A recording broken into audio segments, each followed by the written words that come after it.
My father died of cancer. My stepfather died of heart disease. My mother has severe osteoporosis. My sister-in-law is diabetic. A friend of mine was just diagnosed with breast cancer. My neighbor's on heart medicines and cholesterol-lowering drugs. All this sound familiar? What's not so familiar is that these health problems were caused by eating habits. In fact, eating is the biggest cause of disease, disabilities, and death in the U.S. today. And according to the Surgeon General, eating kills 2 out of 3 Americans every year. The American eating habit, in other words, is officially suicidal. For most of my life, I never made the connection. I was your typical American yuppie eating what I thought was a healthy diet. But that's just the problem. What we call a healthy diet, in fact what the government defines as a healthy diet, is health dangerous. People are dying of heart attacks, cancers, and other diseases because they're following these healthy guidelines. I remember the widow of a famous man saying she did everything right. She followed all the guidelines until she died of cancer in her early 60s. Later on, you'll meet Dr. Joseph Crow, a surgeon at the Cleveland Clinic who suffered a heart attack at the age of 44. And he completely reversed his heart disease by not following government guidelines. And you'll also meet Dr. Neil Pinckney, a psychologist who ate the standard American diet until his coronary arteries became blocked. Instead of bypass surgery, he reversed his heart disease by rejecting the advice of 4 doctors. And you'll meet Dr. Ruth Heydrich, a marathon runner who ate much better than government guidelines. She got breast cancer in her 40s as a result, and she beat the cancer only by waking up and not following the advice of 5 doctors. We assume we know more about health and nutrition now than we did back in the 1800s. Yet people living back then did not die because of what they ate. Before 1900, heart disease, our biggest killer, wasn't even included in medical textbooks. And cancer, diabetes, arthritis, and our other major diseases were rare and confined to the wealthy, who ate like most Americans eat today. People back then did not die of our current diseases because their eating habits were very different. Bread, potatoes, corn, oats, rye, barley meals, beans, and other vegetables, fruits, and whole grains were the major foods in their diets. Meat, dairy products, eggs, and fish were uncommon on the plates of working-class Americans. It's not that they didn't want these foods, they simply could not afford them. But during the 20th century, everything changed. As animal foods became more affordable, Americans switched from their plant-based diets to animal-based diets. This triggered the biggest dietary change in human history and ushered in a new era of eating-related diseases. By the middle of the century, Americans were suddenly dying of heart attacks, and cancer had all the earmarks of an epidemic in the making. In the last half of the century, we doubled our meat consumption, until the average American was eating more meat than they weighed, 225 pounds of meat every year. And while we were gorging ourselves on meat, our consumption of plant foods was reduced to iceberg lettuce, greasy French fries, and ketchup. And half our calories came from refined foods containing artery-clogging fats. By the year 2000, the American diet had been turned completely upside down. As a result, heart disease rose from an obscure illness to become our #1 killer. Cancer, diabetes, and other little-known diseases became household names. We became the fattest nation on the planet, and we turned eating into the most popular form of unassisted suicide. Today, the majority of school children already have signs of heart disease, and many are now taking cholesterol-lowering drugs.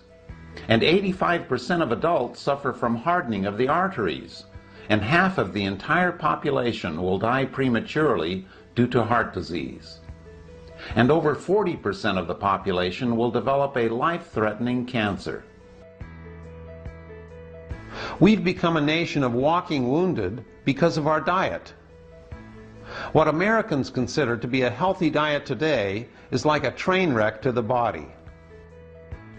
By age 65, we stuff over 50 tons of food down our throats, enough to fill 6 of these garbage trucks. In those quantities, the type of food you eat can devastate your body. Take a look at this staggering list of just some of the health disorders and diseases that are linked to our current eating habit.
Americans are not unique.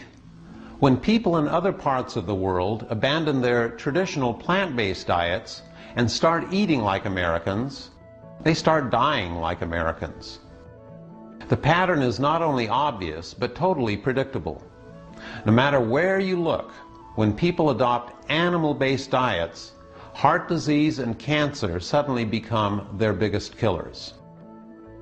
This is now happening throughout the world in countries like Japan and China, where they're replacing rice and vegetables with meat and dairy products.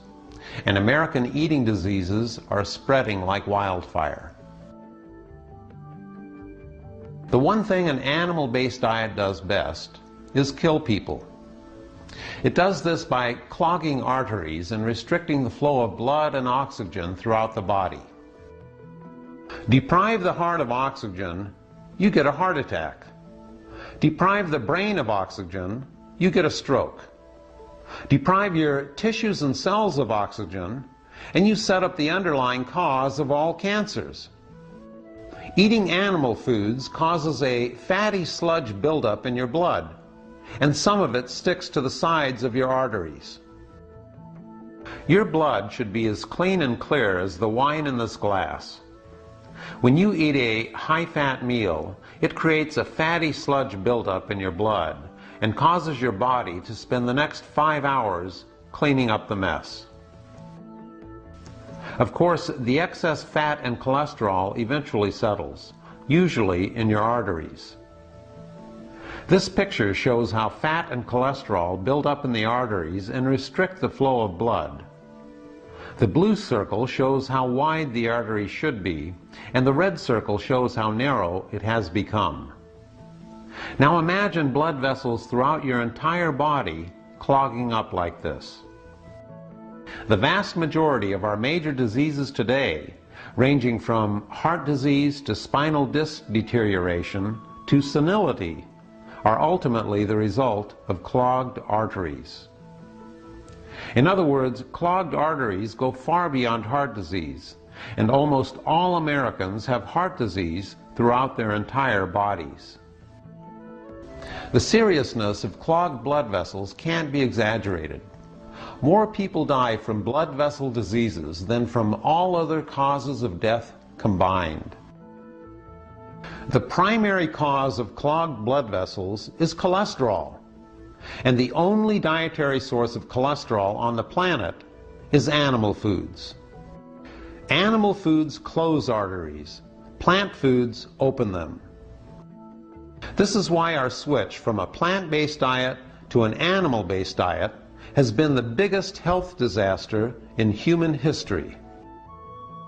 In fact, it's been estimated that cholesterol has contributed to more deaths than all the wars of the 20th century, all natural disasters, and all automobile accidents combined. Human bodies simply cannot handle cholesterol. It's the Achilles heel and fatal weakness of an animal-based diet. We can eat an unlimited amount of plant foods with health-enhancing effects, but we can only eat a tiny amount of animal foods before our arteries start to get clogged. Cholesterol has been called the animal's revenge because the animals you eat leave a little bit of themselves behind in your arteries every time you eat them, and they'll kill you from their graves. Our liver produces all the cholesterol we'll ever need on its own, and the requirement for cholesterol in our diet is exactly 0. Just ask Dr. Joseph Crow, a doctor at the Cleveland Clinic Foundation. Dr. Crow had no family history of heart disease. He was fit, did not smoke, and had a total cholesterol of just 156 when he suddenly experienced a heart attack at the age of 44. In fact, I was about as close as you can get to not seeing tomorrow, so to speak. My diet was, I would say, pretty much a standard, American diet. We would eat chicken, fish, and we would eat, beef. But I wouldn't say every day. Instead of dangerous surgery, Dr. Esselstyn, a colleague at the Cleveland Clinic and one of the world's leading authorities in heart disease reversal, told him to simply change his diet. Just a few months after changing his diet, Dr. Crow's cholesterol went from 156 to 89, without any medication. It was a big change in the diet, and it was reflected in my blood work. And I was just following the diet, and I was exercising. I mean, I wasn't doing anything else, and I didn't take any medication. The whole set, my total cholesterols have been under 100 without any medication since I started the diet. Just 32 months after changing his diet, Dr. Crow's heart disease was completely reversed. This picture shows the diseased, shriveled artery on the left and his healed artery on the right. Dramatic proof of how a plant-based diet heals from within. Dr. Neil Pinckney knows something about clogged arteries. His father died of heart disease at the age of 59. At the age of 58, Dr. Pinckney almost met the same fate when he discovered that his main coronary artery was 100% blocked and the other two were 90 and 85% blocked. What I did was I thought I was doing all the healthy things. I gave up a lot of steak and roast and pork and ate chicken and fish instead. And I ate white meat chicken breast. I didn't know that a white meat chicken breast had just about the same amount of cholesterol as a T-bone steak. I had no idea, and I was a cheeseaholic. Not only did it give me much more sodium than I needed, but it was giving me 60 or 70% of my calories from fat, when now I'm only at 10% of my calories of fat. It was cheese and the other foods were plugging up my arteries and sending me to the hospital. What one of the doctors said was very apt. He said, "You've got one foot in the grave and the other on a banana peel." His cardiologist told him he needed emergency bypass surgery or he would die. He decided to save his own life by walking away from that surgery. And they said, well, you don't want this life-saving procedure? And I said, no, it's against my religion. And they all looked at me very quizzically and said, what is your religion? And I said, I'm a devout coward. So with that, against their advice, I went home to learn about how I could repair the damage myself and do something on my own to reverse the heart disease. And I did. After leaving his surgeons behind, Dr. Pinckney began reading books on reversing heart disease and changing his diet. My angina, the pain that was so severe, within 2 weeks it was almost all gone. Within 2 months it was completely gone, and I started walking up. I couldn't walk 200 feet without severe pain and have to sit down. And just 3 months later, I was walking 2 miles up a steep hill with no pain. 7 months after I started this program, I finished in the middle of the pack of an 8.2 mile Great Aloha run, and I had never run a race before in my life. But I changed overnight. I mean, not only did I go to avoiding all animal-based foods, but I stopped dairy, milk and all milk products, and eggs and egg whites. I went completely plant-based. And that's, I think, going completely helped clear up my allergies and make me feel better. I lost 45 pounds, and I was a 38 waist. I'm a 32 now. I never felt better in my life. I had more energy. I didn't fall asleep after lunch. I didn't have all the aches and pains that I had had before. To give scientific evidence, I've had 3 more thallium scans. I've had a MUGA scan, which is another way of showing how much blood goes through the arteries, and I've had a scan, a CT scan, and all of them indicate that my arteries are cleaner than most 21-year-olds. I went back a year later, after I had had this wonderful reversal of heart disease and looked and felt so much better, and I went to go see the 4 cardiologists that told me I was going to die within a day or 2 if I didn't have the bypass. All 4 were younger than me. 3 of them were dead. And the other, who was the chief of cardiology, was so amazed, he couldn't believe it, that he started sending his patients to my support groups instead of to bypass surgery. I conducted 75 heart reversal workshops or support groups, and over 50 of the people who came to those groups were scheduled for bypass operations, and none of them had to have them after 10 weeks. 99% of the people who are scheduled for bypasses shouldn't have to have them, as long as they're willing to make changes in their lifestyle. They have to exercise. They have to take out a little time every day to make sure they exercise. They have to change their diet. They have to lower their fats, and they have to take plant-based foods instead of animal-based foods. That seems to be much more sensible than having a stent put in, which will close up again if you don't change your lifestyle, or a bypass operation, which will plug up again eventually, maybe in a year, maybe in 5 years, but it's going to plug up again unless the lifestyle is changed. The Atkins diet causes a toxic reaction, and as a result, you may lose weight temporarily, but the research is very clear. People who lose weight on Atkins-type diets gain it all back, usually plus some, within 2 years. Plus, they've also plugged up their arteries and filled themselves full of free radicals, which enhances their chance for cancer. I think it's very foolish to do that. I can eat steak and eggs and bacon and chocolate cake and vanilla ice cream, and I'm going to get better and I'm going to lose weight. I mean, it doesn't take a nuclear scientist to figure out somewhere along the line that doesn't sound right. Not only does it not sound right, it doesn't look right either, from inside your body. This is a blood sample from a man who just ate 2 staples of the Atkins diet, a cheeseburger and shake.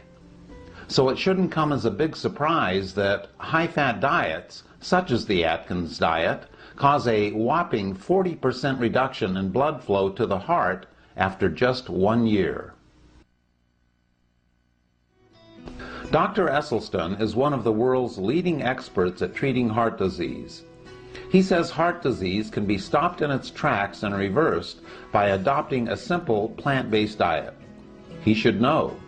He's conducted the longest and most successful heart disease reversal program ever. Well, the American Heart Association is recommending presently to maintain a cholesterol under 200 and the dietary fat in your be less than 30%. But if you look at people who are consuming a fat level of 30%, not only have we never seen regression of disease at that level, but indeed there are studies that indicate there is progression of disease at that level. So literally, if you follow the guidelines of the American Heart Association Step 1 diet, it literally guarantees that millions of Americans will continue to perish from this disease. What happens when our nutrient support comes from foods that not in a decade, or not in 2 decades, or not in 3 decades, but eventually will cause us to be ravaged by these disease conditions that really occupy about 70% of medical therapy that we see today. We know now from data that we have that through the so-called brachial artery tourniquet test that with a single needle you can demonstrate the endothelial injury that occurs to the vascular system. And that's the problem with today with the most well-intentioned internists and cardiologists, that you're only having roast beef once or twice a week now, no longer regularly. You're only occasionally having chicken. You're eating less cheese, you're eating less cream, you're eating less butter. And as a result, instead of pouring gallons of gasoline on the fire, you're pouring quarts of gasoline on the fire. And as a result, the fire doesn't go out. This isn't cancer. It's a completely benign disease. And it's absolutely something that should be annihilated in its tracks. This is tremendously empowering for the patient because the patient has become the locus of control, not the cardiologist, not the surgeon. And it's so reassuring to them to think that I am in charge of this disease that previously was trying to destroy me. Not only do you escape stroke and heart attack, but this also would include obesity, hypertension, adult onset diabetes, and the common Western cancers of breast in the female, prostate in the male, and colon in both. So I think the spin-offs here, in terms of overall health, are extremely profound. Mainstream medical authorities recommend a cholesterol level of under 200, yet 1/3 of all new heart attacks occur in people with cholesterol levels between 150 and 200. The only safe level is under 150, and health authorities know it. This was established years ago in the largest heart disease study ever undertaken. Mainstream medical authorities recommend a 30% fat diet, yet there is not one instance where such a diet has either arrested or reversed heart disease.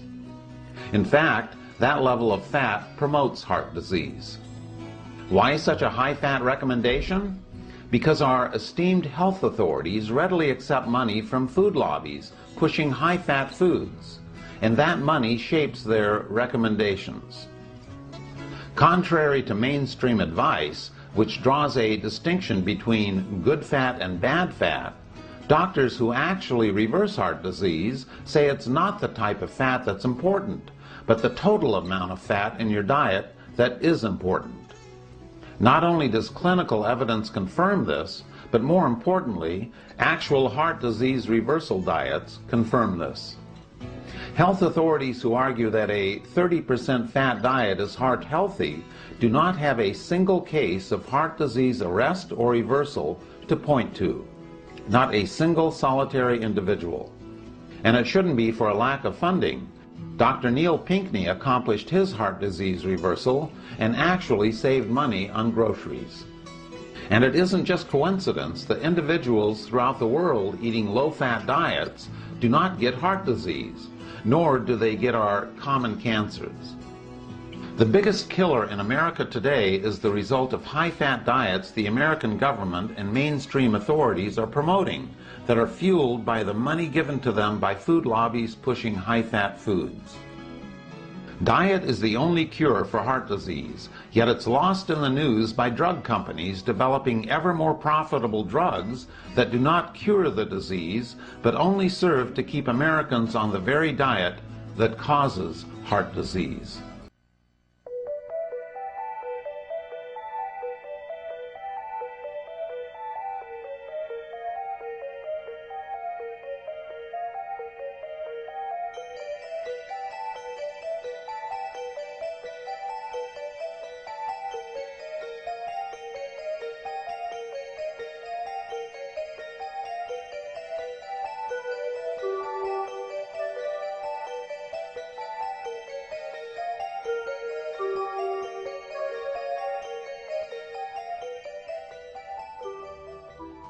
Show me a population eating an animal-based diet, and I'll show you a population where cancer is the second biggest killer, after heart disease. In fact, heart disease and cancer are the two hallmark diseases of an animal-based diet. In 1971, President Nixon declared a war on cancer and promised a cure for the disease within 7 years. We all know that didn't happen. The war on cancer has not only been ineffective, but the search for a so-called cure has been totally misguided. Now close your blinds, turn down the volume, and make sure no one else is watching, because I'm about to let you in on a dirty little secret. Ready? We already have a cure for cancer. It's called the immune system. Your immune system not only protects you against colds and flus, but it's been protecting humans from cancer since the very beginning. It's the only cure for cancer we have. Always has been and always will be. The biggest cause of cancer is not radiation, chemicals in the water, or pollutants in the air, but a weakened immune system that cannot recognize and kill cancer cells. In other words, you can't prevent cancer. You're going to get cancer cells in your body. The average adult gets at least one cancer cell in their body every single day, and there's nothing you can do to prevent this from happening. The question is not whether you'll get cancer, but whether your immune system is healthy enough to kill cancer cells and stop them from multiplying. Autopsy studies have shown that by age 50, almost half of all women have breast cancer, and 40% of men have prostate cancer. And nearly all Americans have some form of cancer growing inside their bodies. This is because our immune systems have become seriously weakened due to our change in diet. This is why populations eating animal-based diets are plagued with cancers, and those eating plant-based diets are not.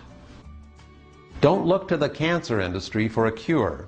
The cure for cancer is right inside you.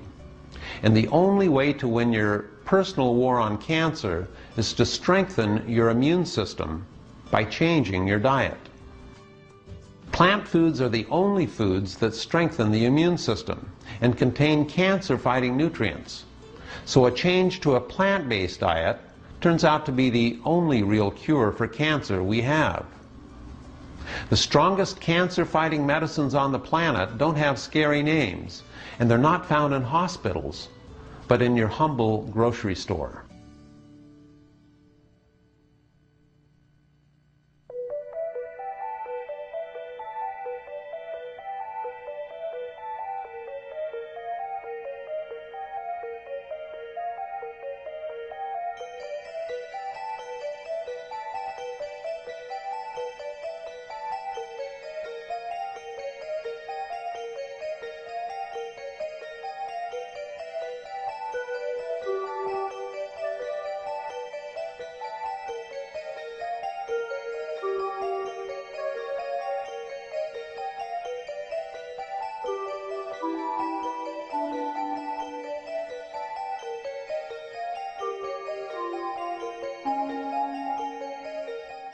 The founder of the macrobiotic diet actually cured himself of cancer by adopting a 100% plant-based diet that strengthened his immune system.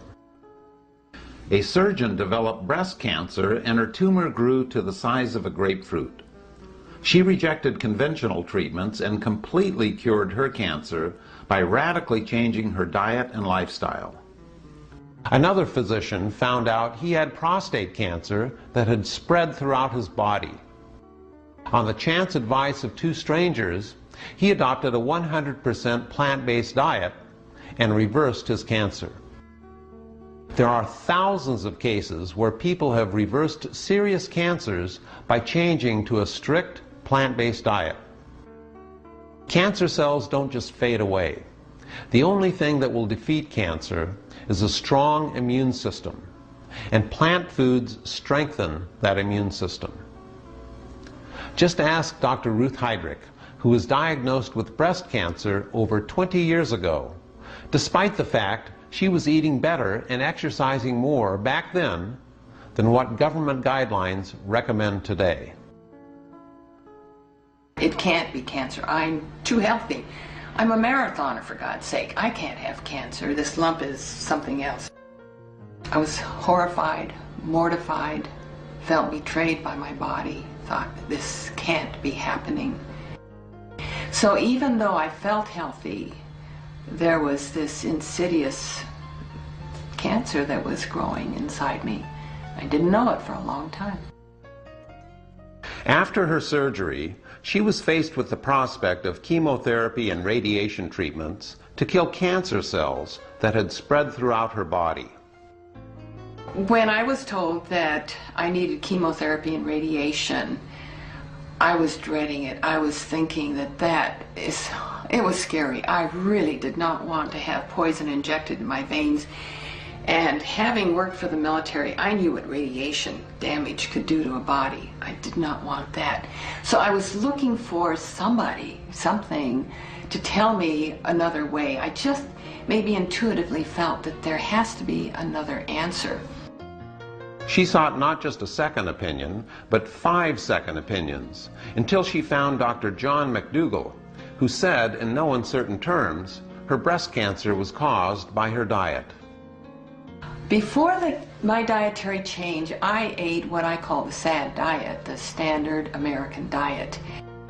Well, I knew that it wasn't diet in my case, but let's prove it to the world. And I knew because I was not eating any red meat. I had only skim milk and chicken and fish. And so when I went to see Dr. McDougall, he said, that's the diet that caused your breast cancer. I was shocked. He said, if you want to save your life, change your diet. And of course my response was, let's see, let's prove it one way or the other. And then I thought, oh, it's too late. And he said, no, it's not too late, because your immune system, you've had the surgery, you've removed that tumor. Now what your body has to do is kill off those stray cancer cells that have, without any doubt, already spread through your body. What your body now has to do is kind of a mop-up operation. And that's what diet enables that immune system to do. The major point, though, is that you search for the cause. Breast cancer is a symptom of a lousy diet. She refused chemotherapy and radiation treatments and switched to a 100% plant-based diet.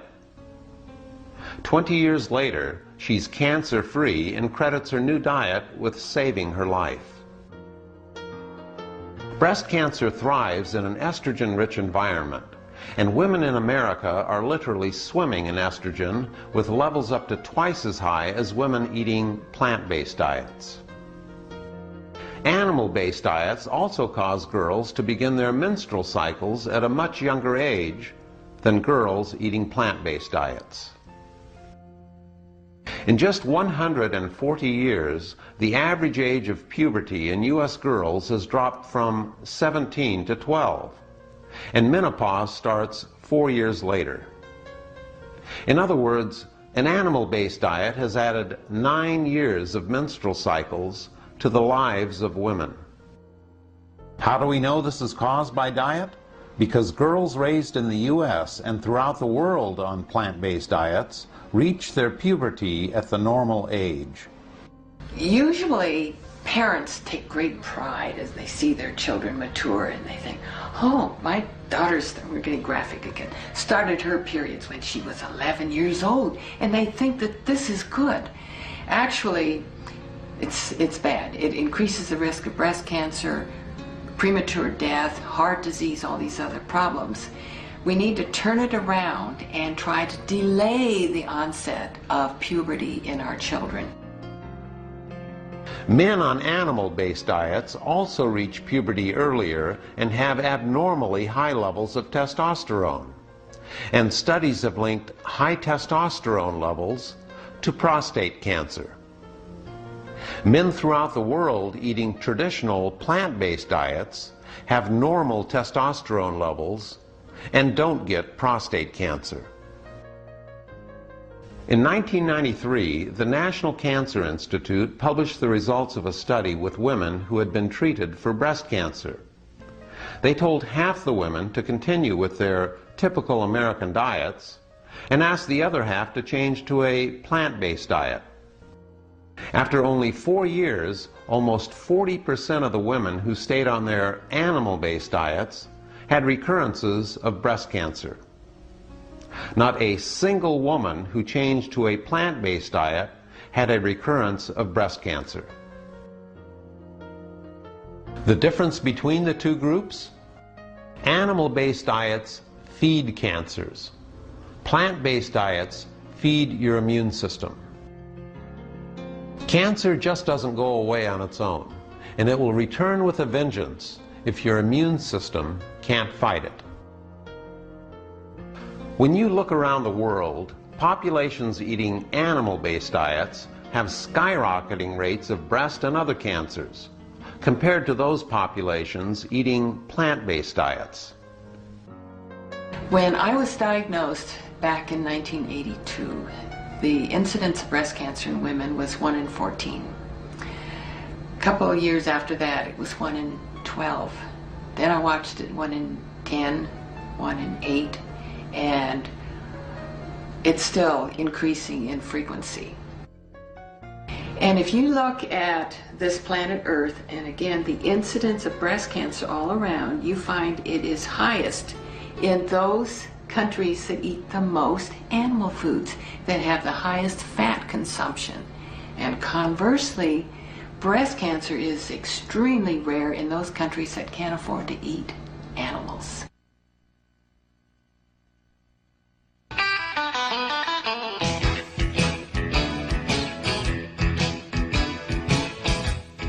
If you're like many Americans, you might be thinking, but animal foods have nutrients I've been told I can't live without. Please enter the fantasy land of the animal food industries. In order to keep their profits healthy, some monumental myths have been cooked up about animal foods. If you worry about not getting enough protein, or if you think that milk builds strong bones, you've been brainwashed, and your eating habits have been programmed by advertisements. Both protein and calcium requirements are stupendously easy to meet. In the case of protein, you could eat nothing but potatoes and get adequate amounts of protein. In other words, you'd practically have to be starving not to get enough protein. Protein deficiency is extremely rare, except in areas of the world where people actually are starving. It's really pathetic. We're the fattest nation on the planet, we eat like horses, and we worry about something that will only happen if we're starving. Instead of your first nutrition worry, protein should be your rock bottom last. And if you're worried that not eating animal protein will somehow compromise your health, make you weaker or less manly, nothing could be further from the truth. In fact, it's just the opposite. Animal food actually makes you weaker. In every endurance test ever conducted, those eating plant-based diets outperformed their meat-eating counterparts. In fact, when participants adopted a diet high in meat, milk, and eggs, they all performed worse.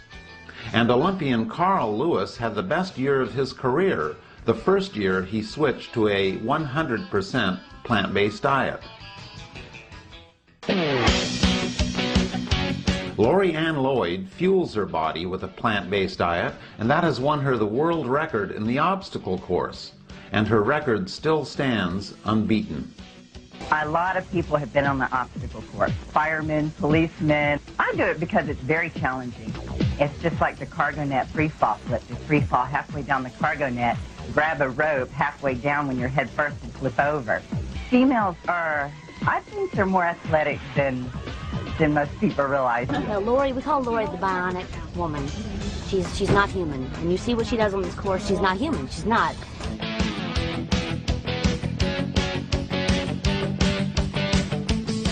For centuries, men have held on to the false notion that eating meat, especially red meat, will make them stronger and more masculine.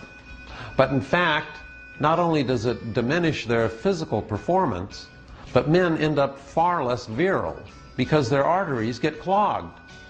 And among many other things, clogged blood vessels cause impotence. Not too manly. High-fat meals also cause fatigue and make you limp. Get your Viagra and vegetables, not a pill. The meat myth is simply a fairy tale. Get your protein without the fat and cholesterol. You'll not only open your arteries, but your love life as well. All the foods listed here will easily meet your protein and other manly requirements. The protein content of many plant foods is even higher than beef, and unlike beef, these foods will never clog up your plumbing.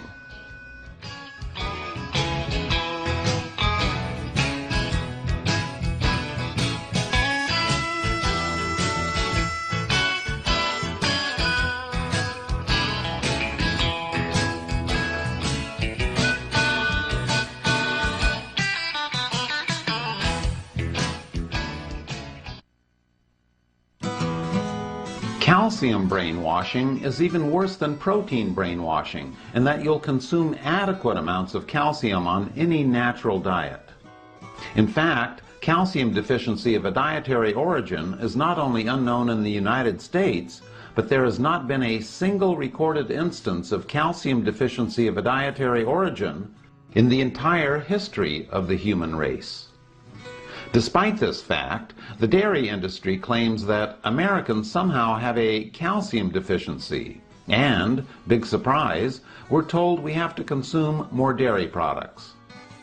But why would Americans be so special and have this calcium deficiency when populations around the world do not? And those populations consume a fraction of the calcium Americans do. They have no osteoporosis problem, and they get their calcium from plant foods, not dairy products. The reason Americans are so special is because dairy lobbies have paid off politicians and set U.S. calcium requirements sky high in order to sell their products. In other words, the same people selling calcium are setting our calcium requirements. And dietitians, doctors, and the public have bought into this because the government promotes dairy products. In fact, the amount of calcium you consume has nothing to do with bone loss. We're among the world's biggest consumers of calcium, and the more we consume, the more calcium ends up in the toilet, and the greater our incidence of osteoporosis. To think the mere act of consuming more calcium, like taking a magic pill, will somehow make bones strong is pure and simple advertising. The primary cause of osteoporosis is a lack of weight-bearing activity due to a sedentary work and lifestyle. An example of how a lack of weight-bearing activity affects bone loss comes from astronauts, because they experience severe bone loss due to their gravity-free environment. In a similar fashion, people who are bedridden for long periods also suffer rapid bone loss. Bones are just like muscles. They get stronger and grow only when you put them under stress, just as muscles get stronger when you exercise them. Bone is just like muscle. If you want to build a real bicep, you know what you have to do? Most people know that you can't just pop a protein pill and that it goes right to the muscle and builds it up. You have to really stress it. You have to put a lot of weight on it. Right underneath that muscle, we got a bone. The bone is more metabolically active than that muscle. When that bone is being stressed, or if you're lifting weights like this, the bone is saying, whoa, wait a minute, we're not prepared for this. We better lay down some stronger bone, and that's what happens. In the past, we used to get paid for physical activity. Now we get paid for sitting in chairs all day. In the past, American women have had far less physical activity than men, and this is the primary reason osteoporosis strikes women harder than men. Physical activity is also the reason why women throughout the world who consume very low amounts of calcium keep their strong bones during and after menopause. Contrary to what you've been told, bone loss does not occur with age. It occurs when people become less active. You'll get enough calcium on any diet. Let your body determine the amount of calcium it needs, not the dairy industry. What you have to do is make your bones want to be stronger by exercising them. If they don't feel that need, like the bones of astronauts in space, they'll become weaker.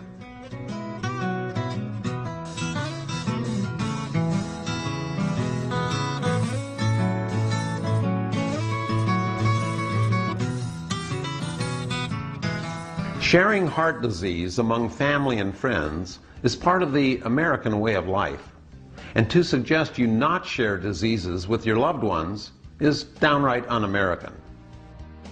Many people have taken to sharing the so-called lighter meats, like chicken, turkey, pork, and fish, thinking this will somehow prevent bad things from happening to their family and friends. If your doctor told you eating lighter meats will lower your cholesterol, you're just playing with your food. What's the difference between white meat and red meat, in your opinion? It's a question of whether you want to be shot or hung. I think you have to remember that all muscle that we eat, whether it's muscle that flaps a wing, wiggles a fin, or paws with a hoof, all that muscle is made up of animal protein, cholesterol, and fat, all of which are really quite unhealthy. And whether it's white meat or whether it's red meat, it's equally unhealthy. If you get a 3-ounce piece of steak, you get 75 milligrams of cholesterol. If you get a 3-ounce serving of white meat, skinless chicken, you get 72 milligrams of cholesterol. I mean, basically it's pretty much the same. Health authorities like to talk about reducing risks by eating lighter meat, but reducing the risk of a heart attack isn't preventing one. The only way you're going to prevent a heart attack is to get your cholesterol below 150. And eating lighter meats won't get you there. So what about that good fat in fish? Well, that good fat originally came from plants, the plants eaten by fish. So you're not only getting the good fat secondhand, but you're getting it in a package of bad fat, cholesterol, PCBs, pesticides, and other poisons. And calorie for calorie, shrimp have 6 times the amount of cholesterol as beef. To say eating fish is healthy because it contains a little good fat is like saying Twinkies is healthy because it contains a little calcium. And what about those dairy products? Dairy, in fact, has been called liquid meat because it contains just as much fat and cholesterol as red meat. Drinking 3 glasses of milk a day, as the dairy industry and our government recommends, gives you the same amount of artery-clogging cholesterol as eating 21 slices of bacon. A pint of ice cream is worth 24 slices of bacon. And at least one protein in dairy may trigger the onset of insulin-dependent diabetes in children. At least one hormone in dairy has been strongly linked to breast and prostate cancer. Over 50% of school children are allergic to dairy, and 70% of the population is lactose intolerant, particularly people of color. And due to the strong dairy lobby in Washington, this fat and cholesterol-laden food is required eating for all children enrolled in federal lunch programs, which also amounts to nutritional persecution of minorities due to their high rates of lactose intolerance. And yet, most doctors and dietitians still recommend milk every day. The next time you give your child milk and cookies, imagine giving them meat and cookies, because that's exactly what they're getting.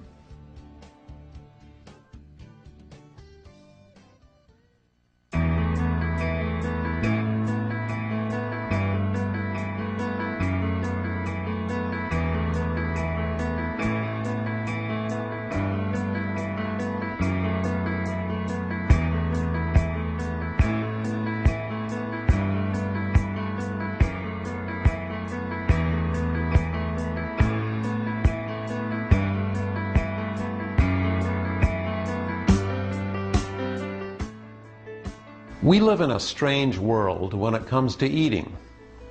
Don't you think it's strange that 1/3 of our raw materials and fossil fuels are consumed raising animals to eat? Don't you think it's strange that with the fuel used to create just a single hamburger, you could drive a car 20 miles? Don't you think it's strange that it's actually cheaper to drive a car any distance than to walk that same distance if your calories came from beef? Don't you think it's strange that hamburger, one of the most resource-intensive and expensive foods on the planet, costs less than raspberries? Ever wonder how it's possible that fast food chains can still sell a hamburger for 99 cents? It's possible because of politics. Because our politicians provide massive subsidies to the animal food industries in return for political campaign financing. And without these subsidies, the cost of animal foods would be like it was in the past, and only the wealthy would be eating themselves to death. Because beef steak today would cost over $90 a pound without these subsidies.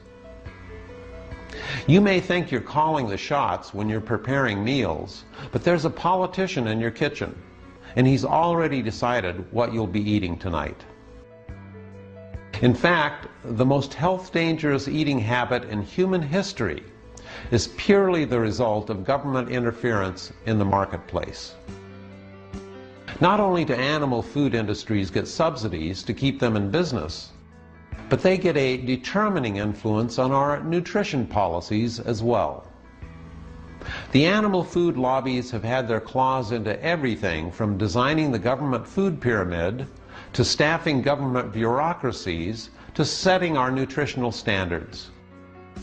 And having these industries on government committees that decide what's healthy for Americans is like having Joe Camel on a committee designed to help people quit smoking. This is why so many Americans do everything right, yet die from following government guidelines. Food industries spend $30 billion a year marketing their products. The marketing effort to promote natural whole foods is a mere $30 million a year. In other words, we spend over $100 per person each year promoting foods that cause disease and shorten lives, and only a dime promoting foods that prevent disease and prolong lives. The average consumer doesn't have a chance. Between government endorsement of animal products and heavy advertising, the typical American eats like a trained seal. And the training starts early. The average child is exposed to over 10,000 food messages on television every year. And our eating habits are an exact reflection of marketing efforts. Sad as this may sound, the best thing you can do for your child's health is to turn off the television.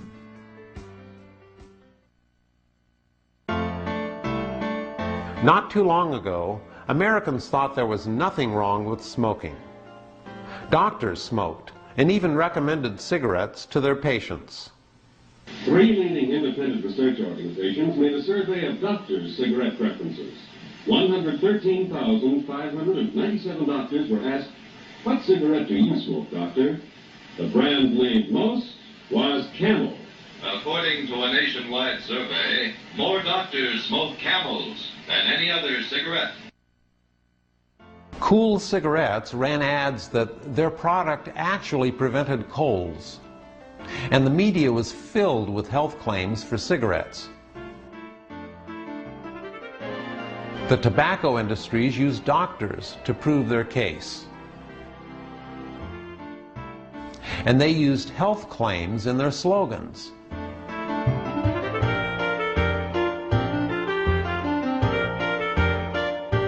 As late as 1950, the American medical community still did not think smoking was a factor in lung cancer. And the American Medical Association had a cozy financial relationship with the tobacco industry. And to this day, tobacco executives deny that nicotine is addictive and claim that smoking does not cause lung cancer or any other disease.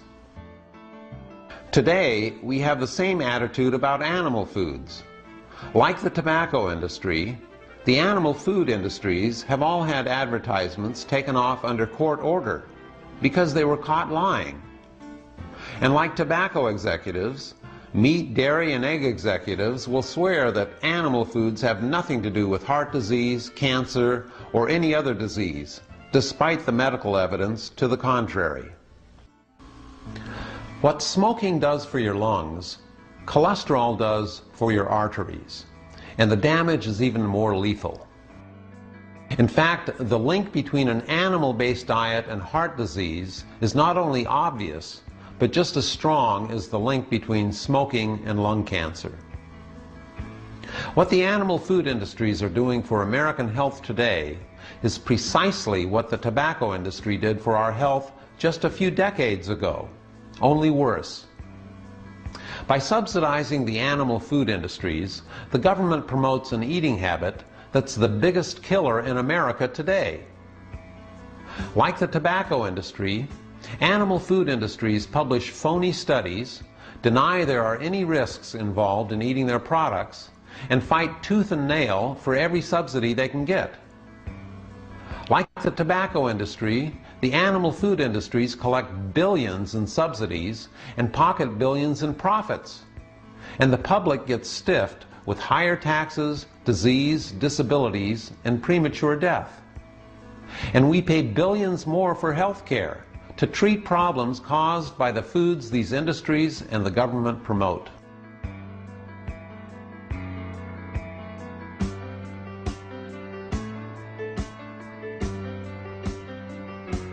It took a long time for people to wake up to the health dangers inherent in smoking. Increasingly, more people are waking up to the inherent dangers of an animal-based diet. Mainstream advice is to eat more fruits and vegetables. The problem with that is you only have so much room in your stomach. What health authorities should be saying is to replace animal foods with plant foods. The problem with mainstream advice is that it's always at least 20 years behind the times. And when it comes to your health, that's 20 years too late. Just as mainstream advice finally got around to telling people to stop smoking, they will someday get around to telling people to stop eating animal foods. Like it or not, that's where we're headed, and for good reasons.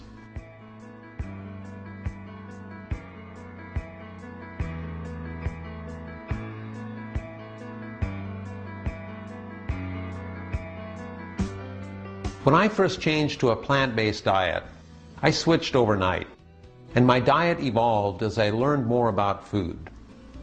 I can't imagine myself ever eating any other way. It's the most delicious and varied diet I can conceive of, and those who think otherwise simply haven't tried it. It's not like you have to eat Brussels sprouts all day. This is really an old-fashioned diet. All you have to do is reorient your thinking about food. We're all attached to our favorite animal foods, and it's difficult to give them up. So if you're unprepared for a complete switch, do the best you can by gradually replacing foods in your diet. I would suggest you first switch to meat, egg, and dairy substitutes because they don't contain cholesterol. And second, eat the old-fashioned way by making animal foods only a very occasional part of your diet until you feel comfortable making a complete switch.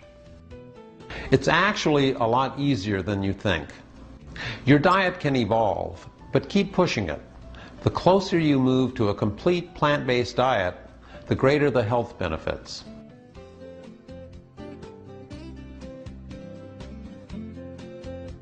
There are all kinds of plant-based or vegetarian diets. The problem with the word vegetarian is I don't know what it means anymore. Most vegetarians consume dairy. Some eat fish. Some eat eggs. These days, some people even eat chicken and call themselves vegetarians. Vegans eat no animal products whatsoever, but they don't explicitly prohibit refined foods. In other words, you could eat donuts and suck on sodas all day and be a vegan, and some teenage vegans do exactly this.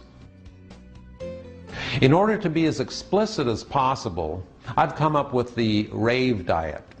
This is my word, but not my diet, because it follows the guidelines used by doctors to treat and reverse diseases.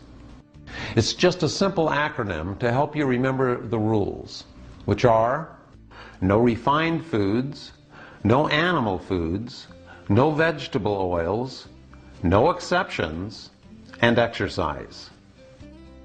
For more information on the RAVE diet, visit our website, which also gives you references to doctors who use similar diets to cure diseases and bring patients back to health. When you follow the RAVE diet, you'll notice several things immediately. First, you'll discover you were constipated and didn't even know it. Your bowel movements will be easier and more frequent. Be happy. Your body's getting rid of toxic substances on a regular basis. The second thing you'll notice, if you have it checked, is a drop in cholesterol. When the first time I'm in Dr. McDougall's office, he had said, bring your medical records with you. He's looking through everything and he said, I said, what? He said, your cholesterol is high, 236. You know, at that level, you are at as great a risk of having a heart attack and dying of heart disease as you are the breast cancer. Dr. McDougall said, change your diet and it'll take care of the cholesterol as well.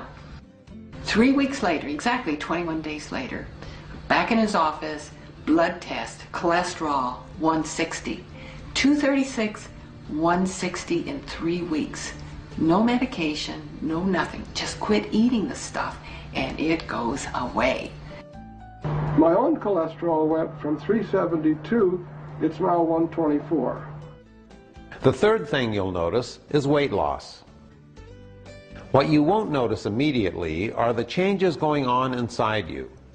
The clearing of fat and cholesterol from your blood vessels, the freer oxygen flow to all parts of your body, the strengthening of your immune system, and many other changes that will make you healthier and happy you adopted a new way of eating.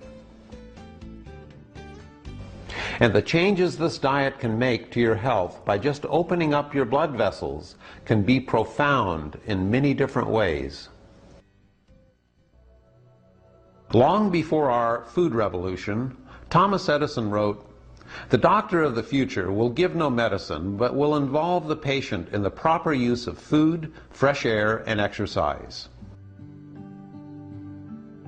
If you ask your doctors what you should be eating to fight arthritis, menstrual cramps, or cancer, they won't have a clue. But they will know what drugs to prescribe. But drugs only treat symptoms. Cholesterol-lowering drugs treat a symptom of a bad eating habit. Treating the cause of high cholesterol means eliminating cholesterol from your diet. The most often heard phrase in the cancer industry is, early detection. But that's early detection of a symptom. The real cause of cancer is a weakened immune system that's weakened by the foods we eat. Tragically, the bulk of our vast medical establishment is dedicated to treating symptoms, not causes. And symptoms of diseases that were not even common before 1900. The mutilating surgeries, the billions of dollars spent on drugs, are for the most part treating symptoms of a lousy diet.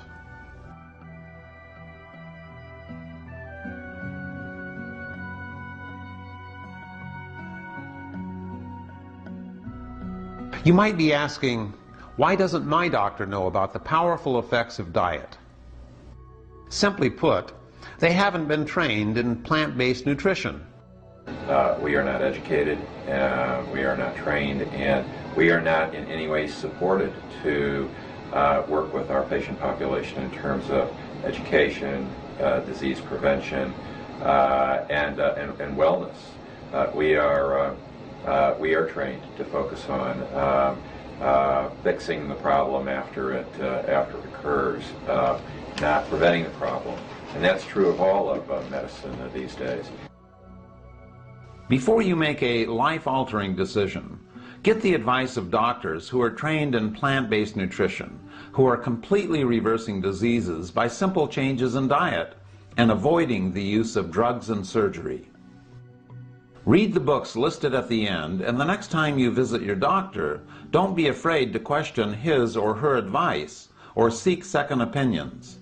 After all, it wasn't that long ago that doctors were advising pregnant women to smoke. A plant-based diet is the oldest diet in the world.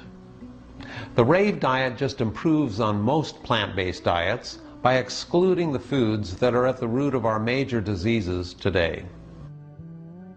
The human body is a miracle, and it's constantly trying to heal itself from the wounds inflicted on it by an animal-based eating habit.